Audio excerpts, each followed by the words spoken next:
Hello students, খুঁটিনাটি রাষ্ট্রবিজ্ঞান চ্যানেলে তোমাদের সবাইকে আবারও স্বাগত জানাই। গত ক্লাসে আমরা আলোচনা করেছিলাম রাষ্ট্রবিজ্ঞান কি। আজ আমরা জানব তিনটি গুরুত্বপূর্ণ বিষয়। প্রথমত, রাষ্ট্রবিজ্ঞান আমরা কেন পড়ব, দ্বিতীয়ত রাষ্ট্রবিজ্ঞানের জনক কে, এবং তৃতীয়ত রাষ্ট্রবিজ্ঞান ও রাজনীতির মধ্যে সম্পর্ক কি। গত ক্লাসে আমরা জেনে গিয়েছিলাম রাষ্ট্রবিজ্ঞান কি। আজ আমরা শুরু করি রাষ্ট্রবিজ্ঞান কেন পড়ব। চলো শুরু করা যাক।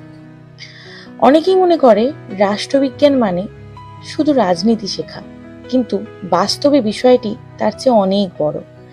রাষ্ট্রবিজ্ঞান আমাদের শেখায় একজন সচেতন নাগরিক হতে। আমরা ভোট কেন দিই, সংবিধান কেন গুরুত্বপূর্ণ, মৌলিক অধিকার কি, সরকারের বিভিন্ন বিভাগ কিভাবে কাজ করে, এই সমস্ত বিষয় সম্পর্কে আমাদেরকে জ্ঞান দেয় রাষ্ট্রবিজ্ঞান।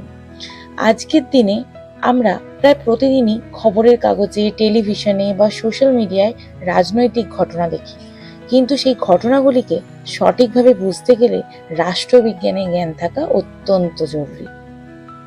এছাড়া প্রশাসন, আইন, সিভিল সার্ভিস, সাংবাদিকতা, গবেষণা, শিক্ষাক্ষেত্র সহ বিভিন্ন পেশায় রাষ্ট্রবিজ্ঞানের গুরুত্ব অপরিসীম। এবার আমরা জানব রাষ্ট্রবিজ্ঞানের জনককে। রাষ্ট্রবিজ্ঞানের জনক হিসেবে সাধারণত আমরা অ্যারিস্টটলের নামই জানি, যিনি ছিলেন প্রাচীন গ্রিসের মহান দার্শনিক। তিনি প্রথম রাষ্ট্র এবং সরকারের বিভিন্ন রূপকে বৈজ্ঞানিকভাবে বিশ্লেষণ করার চেষ্টা করেছিলেন। তার বিখ্যাত গ্রন্থ পলিটিক্স, এখানে তিনি রাষ্ট্রের প্রকৃতি, সরকারের ধরন এবং নাগরিকদের ভূমিকা সম্পর্কে বিশদে আলোচনা করেছেন। তার মতে মানুষ হলো পলিটিক্যাল অ্যানিমেল, অর্থাৎ মানুষ স্বভাবগতভাবেই সামাজিক ও রাজনৈতিক জীব। আর এই অসাধারণ অবদানের জন্যই অ্যারিস্টটলকে রাষ্ট্রবিজ্ঞানের জনক বলা হয়। এবার আসি রাষ্ট্রবিজ্ঞান ও রাজনীতির সম্পর্কের কথায়। তোমরা কি কেউ জানো রাষ্ট্রবিজ্ঞান ও রাজনীতির মধ্যে কি সম্পর্ক? আমরা তো ভাবি রাষ্ট্রবিজ্ঞান মানেই পলিটিক্স।